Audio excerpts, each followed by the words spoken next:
Bună ziua! Vă mulțumesc mult pentru întrebările și comentariile dumneavoastră.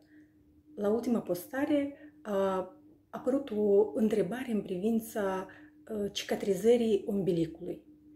Am răspuns la această întrebare, dar acest lucru mi-a arătat că sunt pacienți și urmăritori care nu cunosc etapele cicatrizării și cum ar trebui să arate o abdominoplastie corect efectuată. Din această cauză, vă rog frumos să urmăriți acest video, în speranța să pot să fiu cât mai explicită posibil. În privința la cicatricea umbilicală și, în general, toate cicatricile trec printr-o perioadă de maturare cicatricială care durează până la un an, uneori mai mult de un an, perioada în care cicatricea este roză, un pic supradinivelată și nu trebuie expusă la soare. După, acesta este un proces absolut fiziologic.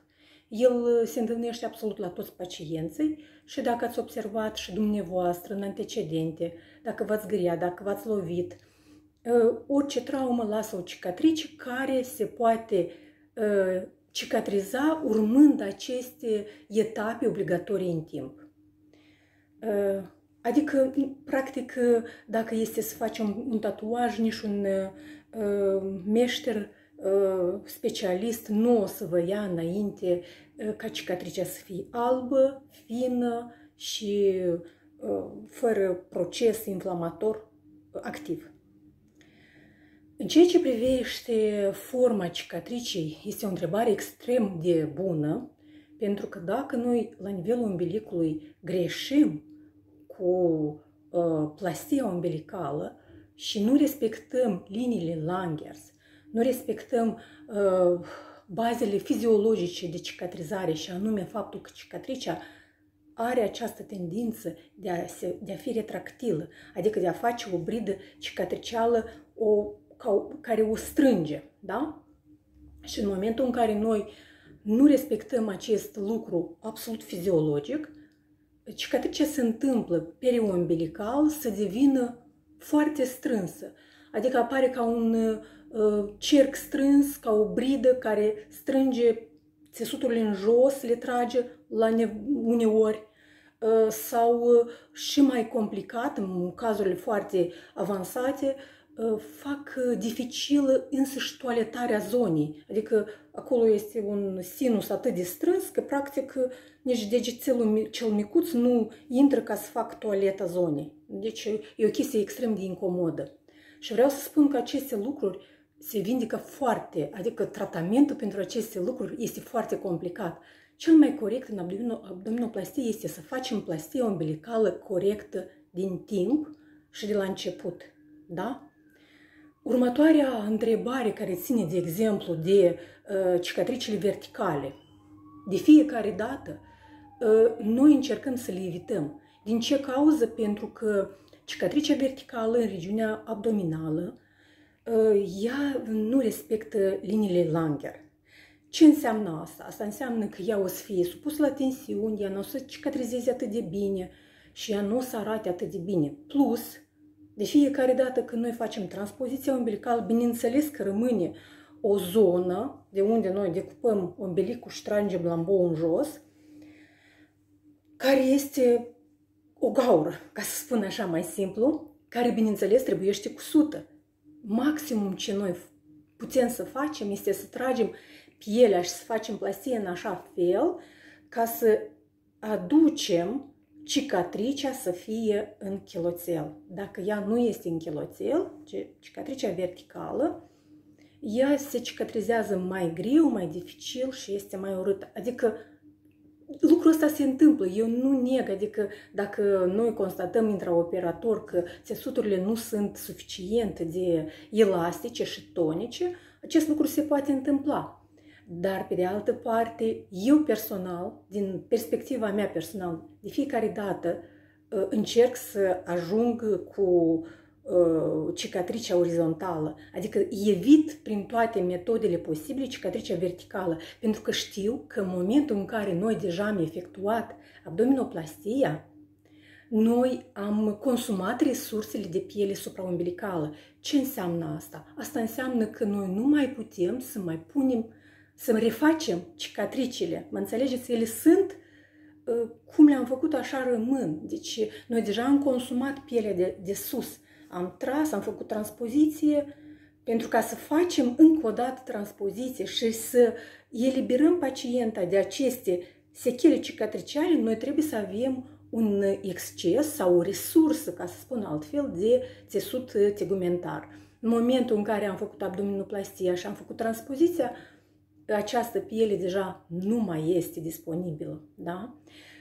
Următorul moment, când, de exemplu, vine o pacientă după sarcini, chiar și un copilaș sau sarcini multiple, abdomenul poate să fie cu foarte multe vergeturi. Deci este ca să spun așa, o chestie absolut normală care apare legată de maternitate, da? De sarcină și de procesul fiziologic care are loc în timpul ei.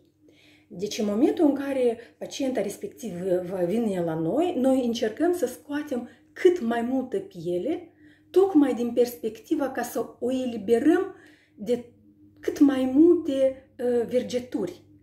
Și bineînțeles că dacă noi nu scoatem suficientă și mai lăsăm și o cicatrice verticală, rezultatul este așa cum este.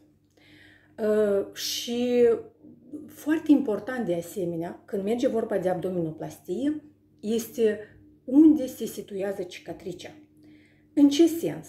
Dacă cicatricea se află deasupra abdomenului, fără să respecte o regiune anatomică, ce înseamnă asta? Ca să fiu mai exactă și mai explicită.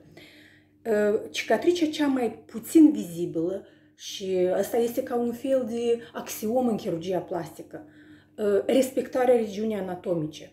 Cicatricea, ca să nu fie vizibilă, ea trebuie să fie la marginea regiunilor anatomice, adică în pliurile de între regiunea abdominală, dintre pubis și regiunea abdominală și coapse. Da? Deci în momentul în care ea o să fie în pliurile naturale, respectând liniile Langers de care v-am spus, ea o să fie foarte puțin vizibilă.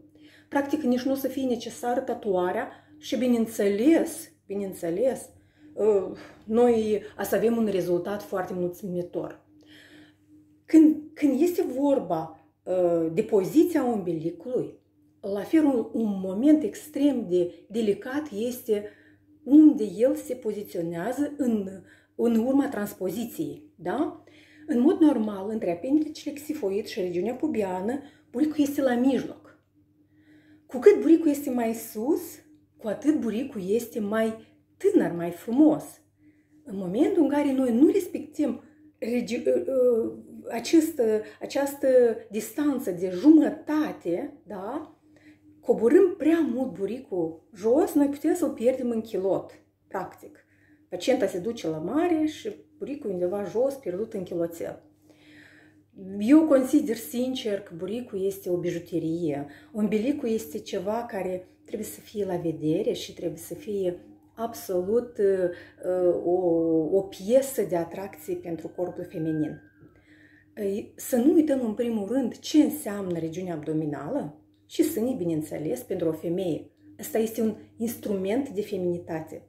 Ăsta este un instrument al maternității care, din păcate, se utilizează extrem de repede. Adică frumusețea este trecătoare. Dacă este să luăm și o sarcină sau două sau trei, nu contează. Totul este foarte individual. Și mai dacă se adaugă și o displazie de țesut conjunctiv, sechelele în regiunea abdominală sunt foarte importante. Pielea se lasă. Buricul apare senzația de smile negativ. Excesul supra-umbilical care este destul de disgrațios în statică. Dar dacă noi începem să ne gândim la dinamică, adică o femeie activă, tânără, experimentând diferite poziții, în cele mai intime momente se poate pomeni cu piele care atârnă în plus și care o face să adopte o poziție la pat, întinsă, în care gravitația lucrează pentru ea. Mă înțelegeți? Adică chirurgia plastică nu este o chestie care ține de corecția doar de frumusețe. Este un instrument care ajută femeia să-și recâștige încrederea și feminitatea pe care o dorește. Noi pentru asta lucrăm. Numai bine, vă mulțumesc mult pentru atenție.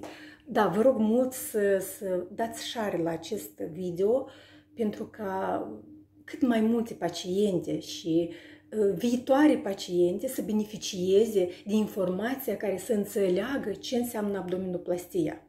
Și vă rog mult, puneți cât mai multe întrebări, inclusiv și întrebări delicate și dificile, cum ar fi complicațiile postoperatorii, cum ar fi contraindicațiile pentru proceduri, lucruri extrem de serioase despre care noi ar trebui să discutăm. Vă mulțumesc mult, toate cele bune!